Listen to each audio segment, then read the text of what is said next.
I almost returned my Tonex one because I couldn't get the hyper-realistic plug-and-play tones that I was promised. But after spending 2 evenings tweaking the factory presets, I'm confident to show you my top 3 metal tones that were hidden inside the software, not the pedal. So let's talk about the elephant in the room. The factory presets are disgusting, right? And all the best tones, they're locked behind a paywall. As soon as I got home with this thing, I plugged into my interface. I loaded the software and ooh, Mesa Mark III, right?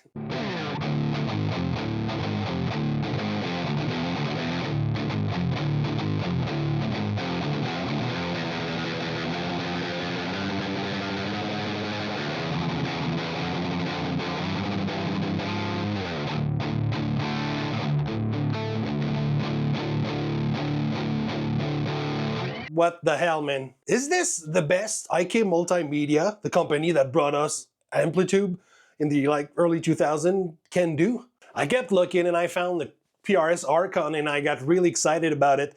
But it had this digital clipping sound which makes it unusable. By the way, this is the only amp that does this for me.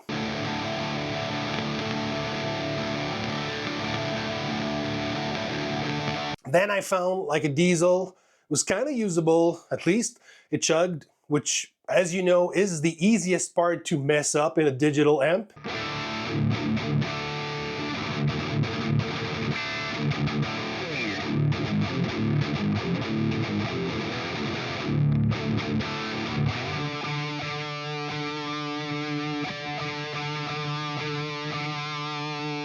But that amp's got a nagging fizz in the treble. It's definitely not hyper-realistic. Now, by that point, I was starting to regret buying this thing, right? Then I found another PRS Archon, but paywall. I don't have access to premium amps.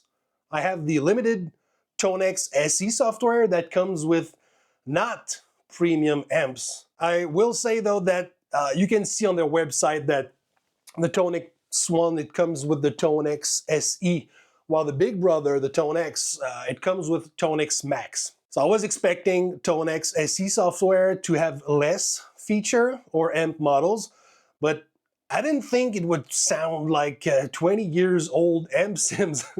I'm gonna sound old now, but this is the kind of problem we didn't have 20 years ago. I mean, can you imagine buying a Boss multi-effect and once you get home, you find out that it sounds like crap, and the manual says, if you want the premium amps, just send us $100 and we'll send you a USB stick that unlocks the good stuff, right? But I did find 3 perfectly usable models, and here they are. The first thing you gotta do is you gotta ditch the factory presets. In the library, you go to Tone Models. This is where they hide the good stuff. By the way, ignore the Signature Series Premium Tone Models. I bought them, they got me, I confess. Took 2 days, right? But they got me. So I'll compare those in another video. As always, when I open an MSimp software, I head straight to the Mesa section and get a rectifier.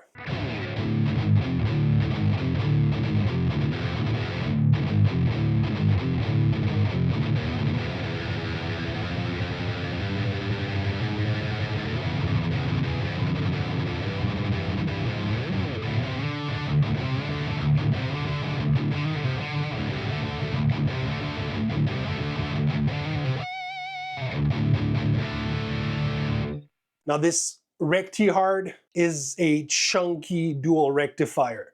It's definitely bass heavy. Well, it's fine by itself, but in a mix I would turn the bass down for sure. I'd also crank the presence a bit.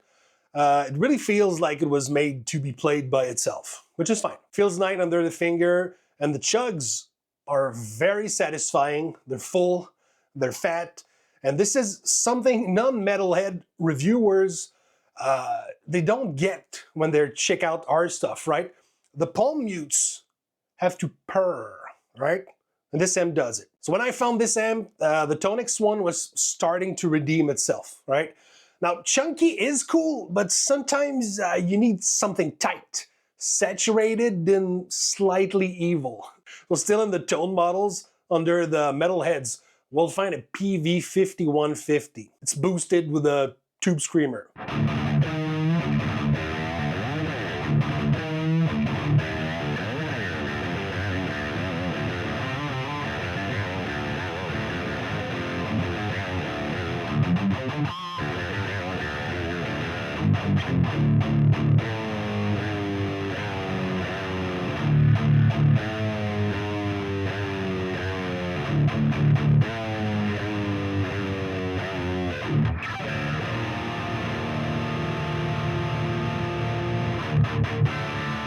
It's called the Dark Shredder. It's really fun and easy to play because it's very compressed. There's something in the upper mids that screams amp sims to me. It could be dialed out by sweeping the mids, I guess, but it's brutal. So that sounds cool, but I'm a lead player, and nothing cuts through like a Marshall. So in the 800, 900 section, you'll find the 900 degrees. It's got a fair amount of edge to it, and it got mids for days. This one pulls a solid early Marty Friedman vibe.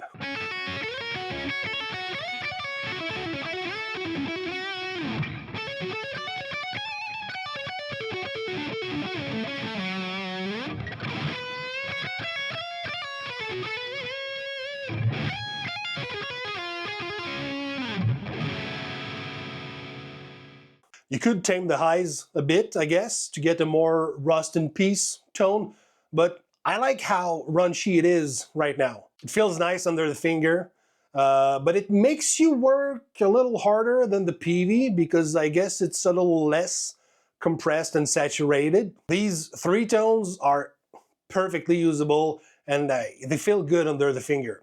Now, I'm gonna show you two things that will save you a lot of tweaking. It takes so much time to find an amp you like because, you know, you go through the presets and nothing's ever good enough, right? Maybe this one has a great gain structure, but it's too scooped and you're having trouble EQing it out, right? Another one might feel great under the finger, but it's too fizzy. And, you know, before you reach for that EQ and start sweeping the mids and every frequencies, take a look at the cabs, all right?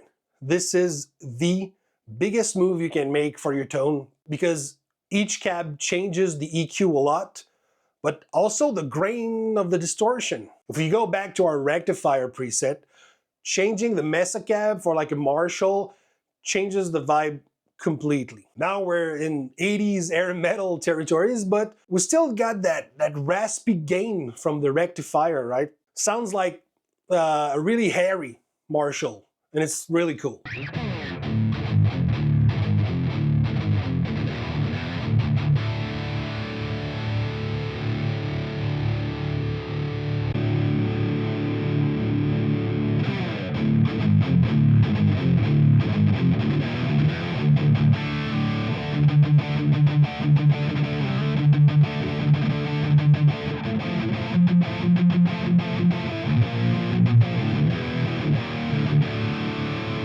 Now going back to the tight 5150, I like it, but these higher mids, they're out of control, right? If we plug a Mesa 4x12, we turn it into a chug monster.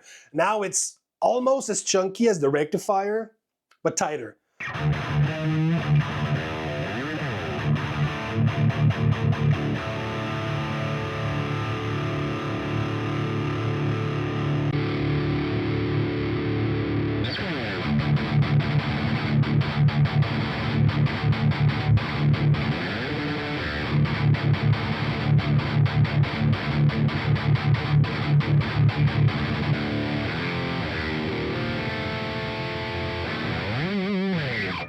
And maybe you like the Marshall lead tones, but it sounds too more like spandex metal, which is cool, you know. But you want something more modern, like a proper, like a PV or Angle 4x12. It's gonna take you there.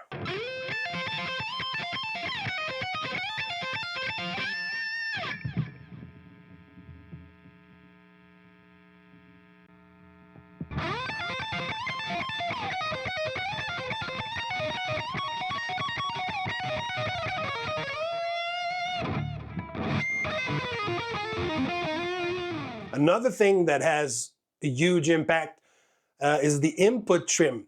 So if you think the amp is a little too saturated, maybe to the point of sounding kind of fake, and the gain knob, it's not doing it, try adjusting, turning down that input trim. By default, it's on 8, and the sweet spot will be different for each of your guitars, right?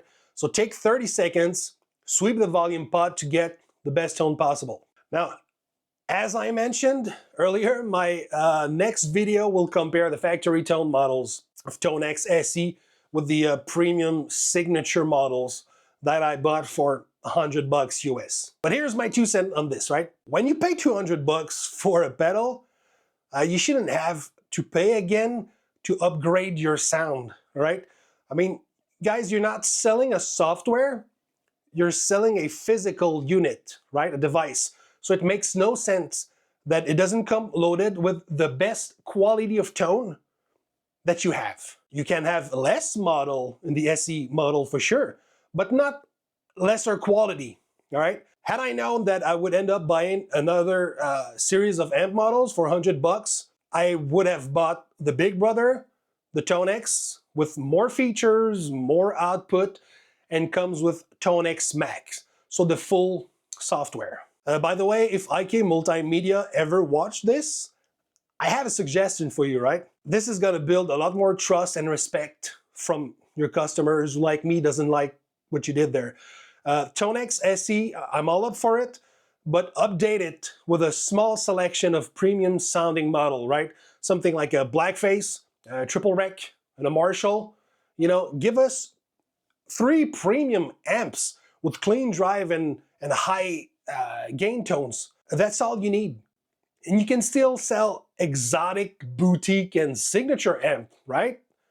But people will still buy them because we never have enough. But, but they'll trust you more if you respect their investment, all right? So do I recommend the Tonex one? If you're okay with the fact that you're very probably gonna pay another $100 for either Tonex Max or a pack like I did, then yes, I love it. It's replacing all my amp sim softwares, my dirt pedals, my delay pedals. I use it with my amp. It's a lot of fun, and it's tiny. I should have bought the big one, the Tonex, with Tonex Max, but at this point, having already bought an amp pack for $100, financially, it wouldn't make much sense for me to upgrade it to the bigger brother, right? It wouldn't be as good of a deal. Now guys, if you want to see how these free models, they hold up against the premium pay-to-win Tonex model, stick around for my next video. Guys, I appreciate you watching the whole thing till the end. Cheers.